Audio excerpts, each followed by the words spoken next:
नमस्कार, डिजिटल आदिवासी पोर्टलवर पुन्हा ॲपल स्वागत आहे. पाहूया आजच्या बातम्या.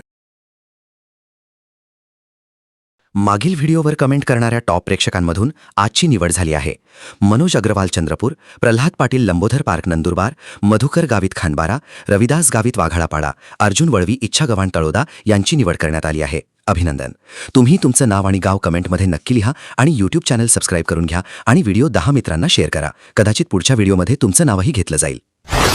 वाल्हेरी धबधबा परिसरातील नदीत बुडून 12 वर्षीय विद्यार्थ्याचा मृत्यू झाल्याची दुर्दैवी घटना घडली आहे.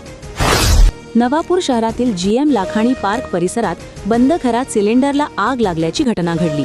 सुदैवाने घर बंद असल्याने आणि नागरिकांनी प्रसंगावधान दाखवत वेळीच पेटता सिलेंडर घराबाहेर आणल्याने मोठी दुर्घटना टळली. पावसाळ्याच्या पार्श्वभूमीवर राज्यात कीटकजन्य आजारांचा प्रादुर्भाव कायम असून यंदा डेंग्यूच्या रुग्णसंख्येत लक्षणीय वाढ झाल्याचे आरोग्य विभागाच्या आकडेवारीतून स्पष्ट झाले आहे. 21 ऑगस्ट अखेर राज्यात मलेरियाचे 12,219, डेंग्यूचे 6,379 आणि चिकुनगुनियाचे 1,093 रुग्ण आढळले आहेत. विशेष म्हणजे मलेरिया आणि डेंग्यूच्या रुग्णसंख्येत मुंबई आघाडीवर आहे. सरकारी कर्तव्य बजाविणाऱ्या ग्राम महसूल अधिकाऱ्यास अडथळा निर्माण करणाऱ्या दोघा ट्रक चालक व मालकाविरुद्ध विसरवाडी पोलीस ठाण्यात गुन्हा दाखल करण्यात आला आहे. भाजपा महिला मोर्चाच्या संघटनात्मक बळकटीकरणाच्या दृष्टीने महाराष्ट्र प्रदेश महिला मोर्चाच्या अध्यक्षा चित्रा वाघ यांच्या प्रमुख मार्गदर्शनाखाली शहादा लोणखेडा येथे संघटनात्मक बैठक पार पडली. यावेळी भाजपा महिला मोर्चा जिल्हाध्यक्षा डॉ. समिधा नटावतकर यांच्या उपस्थितीत संघटनात्मक कार्याचा आढावा घेण्यात आला. संपूर्ण राज्याचे लक्ष लागून राहिलेल्या पावसाने पुन्हा एकदा महाराष्ट्राकडे मोर्चा वळवल्याचे चित्र आहे.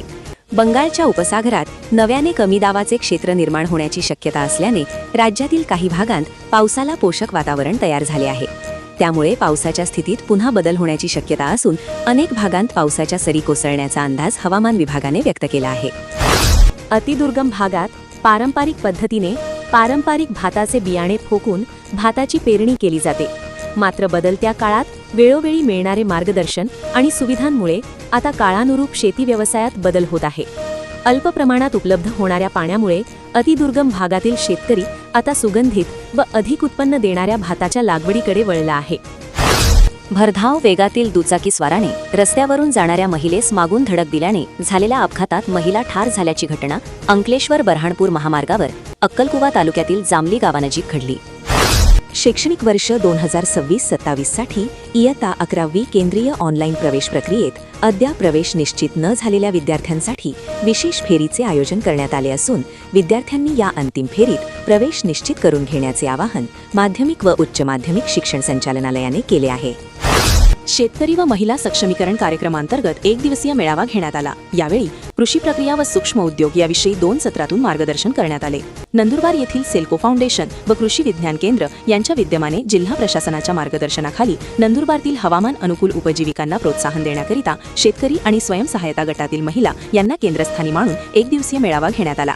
याप्रसंगी जिल्हाधिकारी डॉ. मित्ताली सेठी, नंदुरबार जिप्पचे मुख्य कार्यकारी अधिकारी नमन गोयल, नाबार्डचे रवींद्र मोरे, कृषी विज्ञान केंद्राचे राजेंद्र दहातोंडे आदी उपस्थित होते.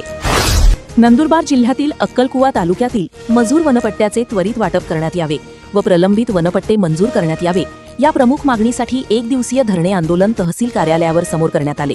हे आंदोलन जनसेवक नागेश पाडवी यांच्या प्रमुख उपस्थितीत करण्यात आले. यावेळी निवासी नायब तहसीलदार तुषार चंद्रात्रे यांनी उपजिल्हाधिकारी प्रमोद भामरे याच्या पत्राद्वारे दिलेल्या आश्वासनानंतर धरणे आंदोलन तात्पुरते स्थगित करण्यात आले. तळोदा शहरातील घरफोडीचे 2 गुन्हे उघडकीस आले आहे. या प्रकरणी संशयितांकडून 91,000 रुपयांचा मुद्देमाल हस्तगत करण्यात आला आहे. ईदे मिलादुन नबीच्या पार्श्वभूमीवर येथील दाऊदी बोहरा समाजातर्फे भव्य रॅलीचे आयोजन करण्यात आले. विविधतेत एकता आणि सामाजिक सलोख्याचा संदेश देणाऱ्या या रॅलीत समाज बांधव मोठ्या संख्येने सहभागी झाले होते. रॅलीची सुरुवात शहरातील डॉ. बाबासाहेब आंबेडकर यांच्या पुतळ्यापासून करण्यात आली. रॅली दरम्यान सामाजिक एकोपा, बंधुभाव आणि शांततेचा संदेश देण्यात आला.